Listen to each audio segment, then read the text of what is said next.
ব্রাহ্মণবাড়িয়ায় সরকারিভাবে ধান চাল সংগ্রহ কার্যক্রম চলছে, তবে বাজার দরের সাথে সামঞ্জস্য না থাকায় লোকসানের আশঙ্কায় গুদামে চাল সরবরাহের আগ্রহী হচ্ছে না মিল মালিকরা। ব্রাহ্মণবাড়িয়া প্রতিনিধি আশেক মান্নান হিমেলের পাঠানো তথ্য ছবিতে ডেস্ক রিপোর্ট।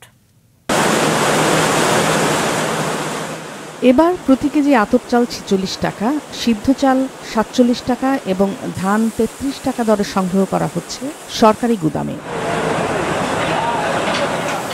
চালকল মালিকরা জানান, কৃষকদের কাছ থেকে কেজি প্রতি ৪৭ টাকা দরে ধান কিনছেন তারা। সেই ধান চালে রূপান্তর করে শ্রমিক মজুরি, জ্বালানি ও পরিবহন খরচ সহ সরকার নির্ধারিত দরে গুদামে সরবরাহে লোকসান গুনতে হচ্ছে অন্তত ৮ থেকে ১০ টাকা। এই পর্যন্ত আমরা যে সংগ্রহের চাল, সরকার সাথে চুক্তিকৃত চাল যে সরবরাহ করতেছি, আমরা উৎপাদন খরচে আমাদের হইতেছে। এখন আমরা দিতেছি, সরকারের সাথে চুক্তি করছি, সরকারকে সহযোগিতা করার চেষ্টা করতেছি। আমরা এই অবস্থার ভিত্তি আছে, ধানের সংকট, ধান পাইতেছি। ধান ছাড় এখন তো খুব ক্রাইসিস, এখন চাল দিতে পারবো কিনা এটা আমাদের চলতি চেষ্টায় আছি। কিছুদিন আগে বন্যা গেছে, বন্যার কারণে বিভিন্ন জায়গাতে আপনার ধান তলিয়ে গেছে, তলিয়ে যাওয়ার কারণে কাঙ্ক্ষিত ধান আমরা হাতে পাইনি। মিলিয়ন অফার ওয়ালটন ফ্রিজ কিনে পেতে পারেন ২০ লক্ষ টাকা, রয়েছে কোটি কোটি টাকার নিশ্চিত উপহার। চলতি মৌসুমে জেলার ৯ উপজেলার ১০টি খাদ্য গুদামে ৯৯ জন মিল মালিকের কাছ থেকে ২৯,৭০৬ টন চাল সরবরাহের লক্ষ্য ধরা হয়েছে। নির্ধারিত সময়ের মধ্যে অভিযান সফল হওয়ার আশাবাদ জানান এই খাদ্য কর্মকর্তা।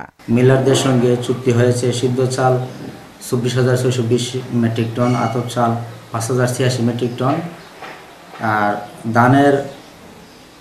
ধান এবং অর্জন হয়েছে এ পর্যন্ত সিদ্ধ চাল ৫,১০২ মেট্রিক টন, ২১% প্রায়, আতপ চাল ১৬৪৫ মেট্রিক টন ৩২%, আর ধান ৯৩ মেট্রিক টন ২.৪৮%।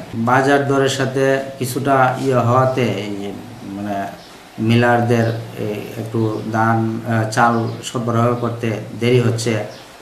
তারা যথেষ্ট আন্তরিক আছেন, সরকারের সঙ্গে যে চুক্তিবদ্ধ হয়েছেন যতটুকু তারা আন্তরিকতার সাথে চেষ্টা করছেন। আশা করি আমরা সফল হতে পারবো এবং তারা সময়ের ভিতরে তারা দিতে পারবেন এবং লক্ষ্যমাত্রা অর্জিত হবে। ১৭ই নভেম্বর থেকে জেলায় শুরু হয়েছে ধান চাল সংগ্রহ অভিযান। সিদ্ধ চাল সংগ্রহ চলবে ২৮শে ফেব্রুয়ারি এবং আতপ চাল সংগ্রহ চলবে ১৫ই মার্চ পর্যন্ত। মাছরাঙা নিউজ ডেস্ক।